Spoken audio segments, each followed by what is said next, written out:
Taterskin and the Eco Defenders, Book 2, Chapter 54. What gives you the right to destroy our land? The mine manager demanded to know. It's not your land, and we didn't destroy it. We freed it to regenerate, Albert said.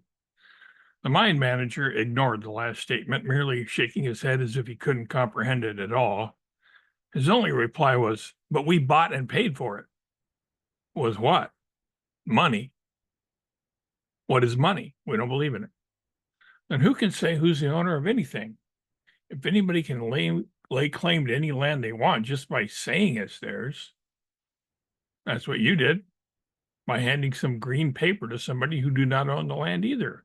It's ours. Whose? What do you mean by ours? It belongs to everyone, all the people and all the animals. We animals were here first, Alexis said, gesturing around at all of us.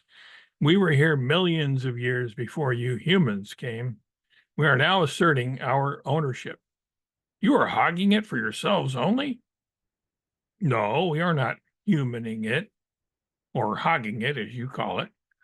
We are sharing it with everyone who will treat it right. You were the ones who monopolized it for your own profit and that of your puppeteers. We, on the other foot, or paw, gladly welcome hikers, campers, and even settlers who will not despoil or pollute the basin. The man then totally lost it. By it, I mean his composure, his temper, his semblance of self-control. He raised his arms in front of him with his fingers spread out like claws as if he were imitating Frankenstein's monster in an old movie. After trembling and turning red, the mine manager suddenly exploded in a paroxysm of fury. He growled incoherently at the top of his lungs and advanced toward Albert. All four of the pups had been growling themselves under their breath, but we hadn't paid any special attention to them.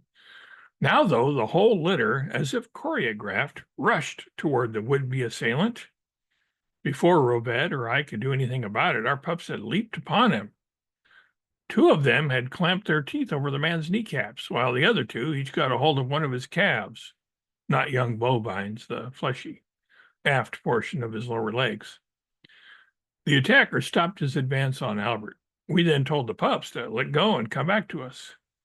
They did, still growling, but looking pleased with themselves. They had made their point and shown their loyalty. You haven't heard the last from me, the manager threatened, rubbing first his knees and then his calves with a pained expression on his face. That's only possible because we are allowing you to leave with your limbs and things still attached, Rory reminded him. Despite his frustration and bluster, the mine manager never did come back. He never was heard from again in those parts.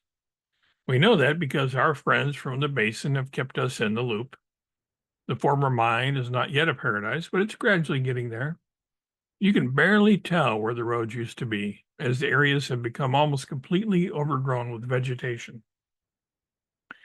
As we climbed into our time and space vehicles, a kaleidoscope of blue Morpho butterflies fluttered around us in a celebratory dance and bade us farewell, thanking and congratulating us for our work on their behalf, although we had truly done it for everybody, including ourselves.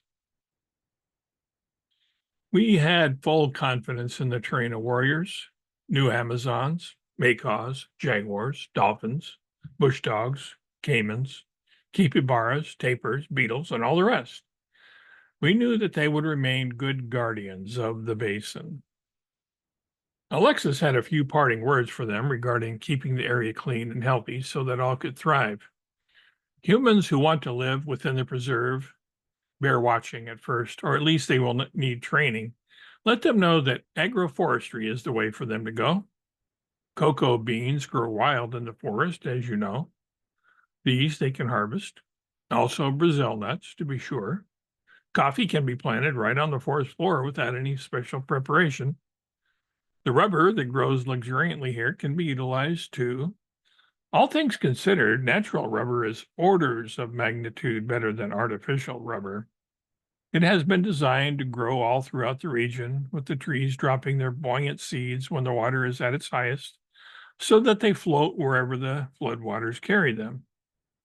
And perhaps most important of all, there is a fungus in the forest, Pestalozziopsis microspora, to be specific, that eats plastic. It can be used to clean up giant garbage dumps on land and garbage patches on the ocean. This product of the forest can be cultivated to the benefit of all humankind, animal kind, and the earth.